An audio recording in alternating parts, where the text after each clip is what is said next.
Hi everyone, in this video we will cover section 3.2, domain and range. Let's start talking about what domain and range are. Domain is really telling us where the x values are going on a function.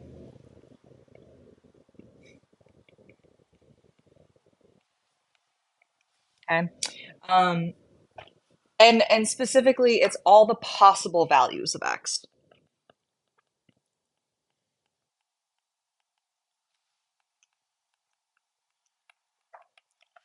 Not in the whole entire world, but in the context of that specific problem.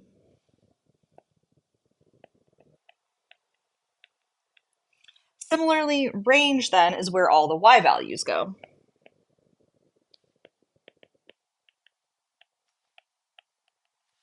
So all possible values of y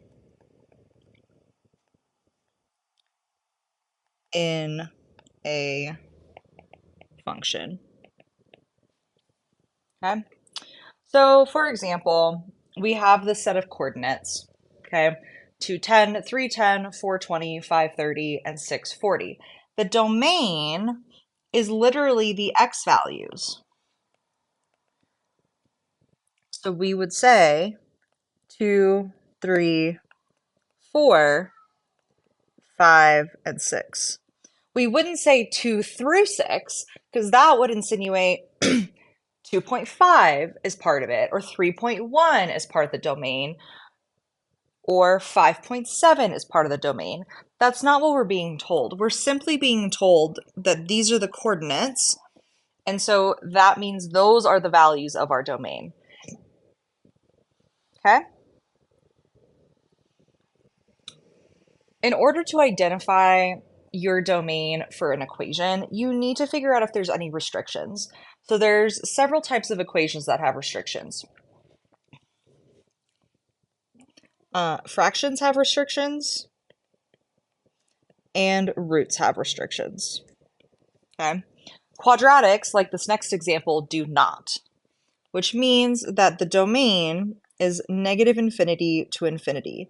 Okay? That's also known as all real numbers, which can be written like this. Okay? You could write negative to positive infinity, or you could write the all real numbers symbol. Either one is totally fine.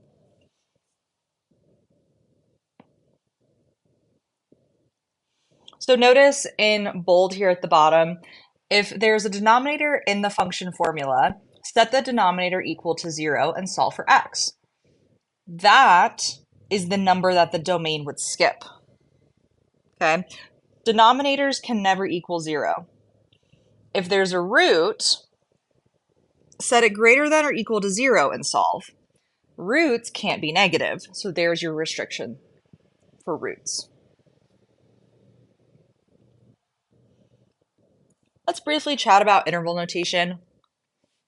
Okay, interval notation is when we write our solution using parentheses, brackets, infinity symbols, similar to what I wrote earlier with negative to positive infinity.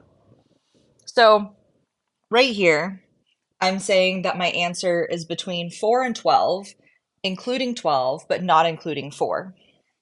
So this says my answer is from 4 to 12, including 12, excluding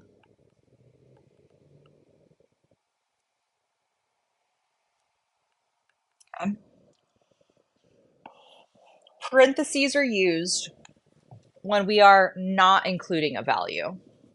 So let me make a little table here for us.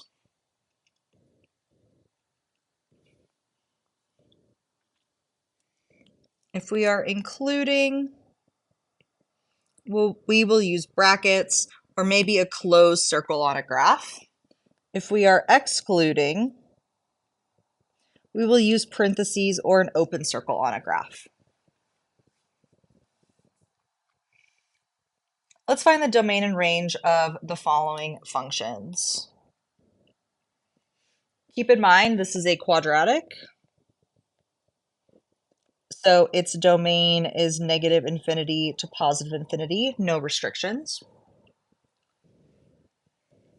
Which means for the range, we have to find the minimum. That can be found using a graphing calculator in this case.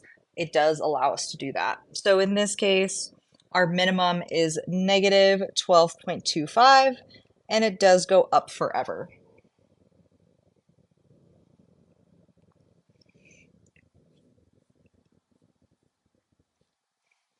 Looking at a cubic function, now would be a good time to go back and look at our earlier table and say, okay, what's happening with the cubic function?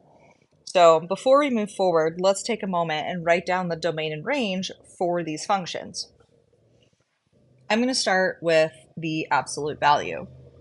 Constant and identity are straightforward. So the domain for the absolute value function is negative infinity to infinity. The range is 0 to infinity.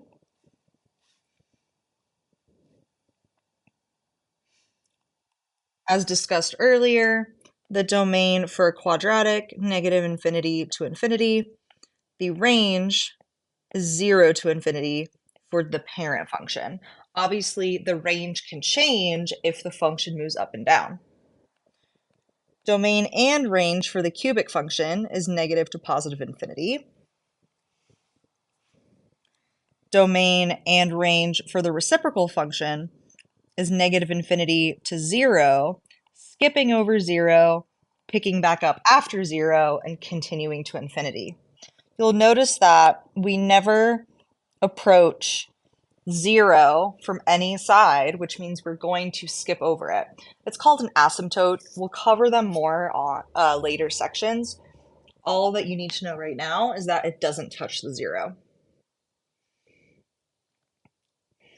Then we have the square root function. The square root function starts at 0. This is theoretically a closed circle. The figure doesn't really do a good job showing that. So we start at 0 and go to infinity. And range is the same. Start at 0, go to infinity. Cube root function, similar to the cubic function, domain and range are negative infinity to infinity. And for the reciprocal squared, domain is negative infinity, approaching 0, skipping over 0, picking up after it, whereas range is 0 to infinity, not including the 0.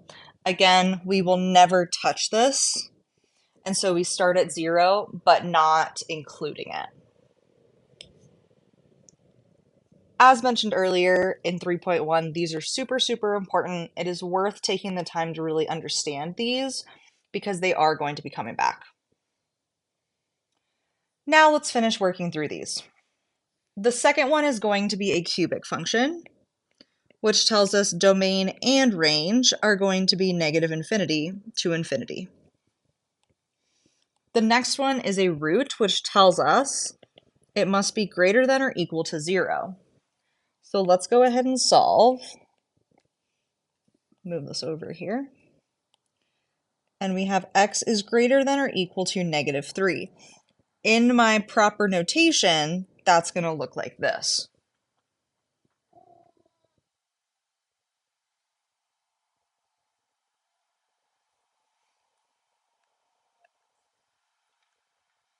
Okay. With my range, it's going to be from 0 to infinity. You can confirm that on a graphing calculator, but I know that I have not shifted the function up or down, so that doesn't change. My next one, let me move it over here, is x over x minus 3. So what's happening here is I can't have a denominator equal to 0. So I'm going to go ahead and solve and find out that x can't equal 3. So my domain is going to be all numbers except for 3. I'm going to approach 3 and skip over 3. On the graphing calculator, you'll find out that the range skips over 1. in later sections, we will talk about how to find the range algebraically. For now, I'm more concerned about finding the domain algebraically than the range. Okay. Then we have the last one. Not only can it not be negative, it also can't be zero. So in this case, we are going to set this to greater than 0 instead of greater than equal to. So we can't have a denominator of 0. So in this case, x is going to be greater than 4, or we could say 4 to infinity is your domain. Whoops. Here we go.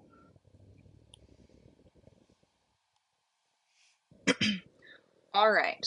That covers finding domain and range for a couple different types of functions. Again, I really encourage you to familiarize yourself with those parent functions. They are really, really useful. Now let's find domain from a graph. Okay. From a graph, you are just going to look and see how far the domain goes from left to right, and then you'll repeat that process for the range going low to high. So here, notice that we start at 3, but it's an open circle, and we go as far as 1, and it's closed. For range, notice we start at -4 and go as high as 0. Here it is included, so I'll go ahead and put that 0 in a bracket.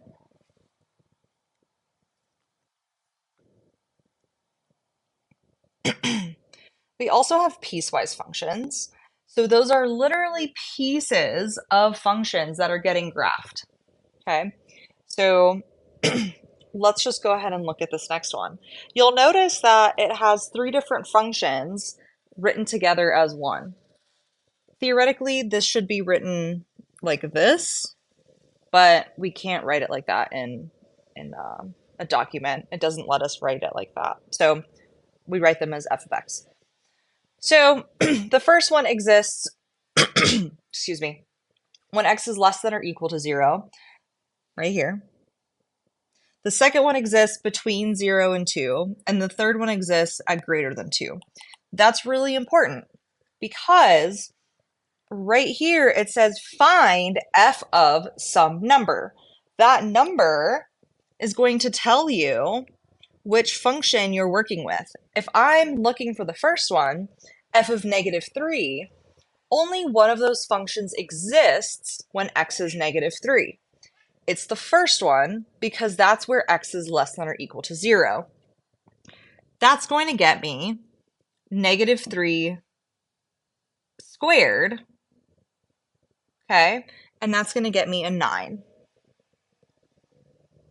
Okay, when I plug in 0, that's still the first one because it's less than or equal to 0, and I'm going to get 0. When I plug in 1, that's going to be my second equation, and I'm going to get 4. When I plug in 2, that's the second one because of the equal sign. And when I plug in 5, that's the last one, and I still get a 4. Okay, it's really important to recognize which function you're working with because they only exist in certain areas. Now, the last part. We can actually graph a piecewise function. It's going to require you to do it in parts. My suggestion is start with your domain. It's telling you where the function exists. So here, I exist at less than or equal to 0. So I'm going to plug in 2 points. I'm going to plug in 0, and I'm going to plug in -1, and we'll see what I get. So when x is 0, I have -0 minus 1, which is -1. When x is -1, I end up with 0. So I have this coordinate and this coordinate. It said x is equal to 0, so this is a closed circle, and so is this. So 0, -1, and negative 1, 0. I am moving to the left because x is getting smaller. So there's my first function. Move that there.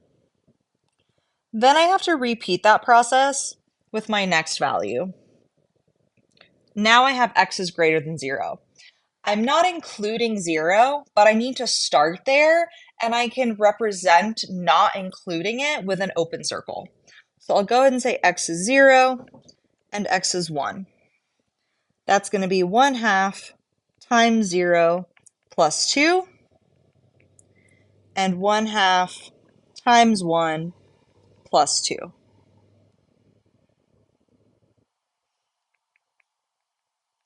So I have the coordinate 0, 2, and 1, 2.5. This is an open circle because we are not including 0. This is a closed circle. I'm going to go ahead and plot that. There's my open circle. There's my closed circle. And I can go ahead and draw that line. This is what the piecewise function would look like. Now, keep in mind you have the option of plugging in whatever numbers you want as long as they're within the domain and one of the numbers is where you're starting. We're starting at 0, regardless of the first one or the second one. The second one simply doesn't include 0, but you still have to start there and show that it's not included with the open circle. That is really, really important. Do not start at 1, because if you start at 1, you're skipping over all the numbers between 0 and 1, and we don't want to do that. Let's do the second one. In the second one, you're going to find that you end up with a quadratic. Anything that's not linear, you need to plug in more than 2 points because it has a curve. If you only plug in 2 points, you don't know what the curve looks like. So for the very first one, let's go ahead and pick 3 points. I'll go ahead and do 0, negative 1, and negative 2. So I'll make that green. Okay, I'm going to plug each of those things in, and I'm going to get a y value. 0 squared is 0. Whoops. Negative 1 squared is 1. Negative 2 squared is 4. So here are my coordinates. 0, 0, negative 1, 1, negative 2, 4. All of them are closed. Okay. And I can go ahead and plot those points.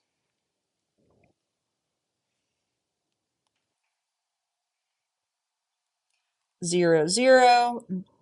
Whoops.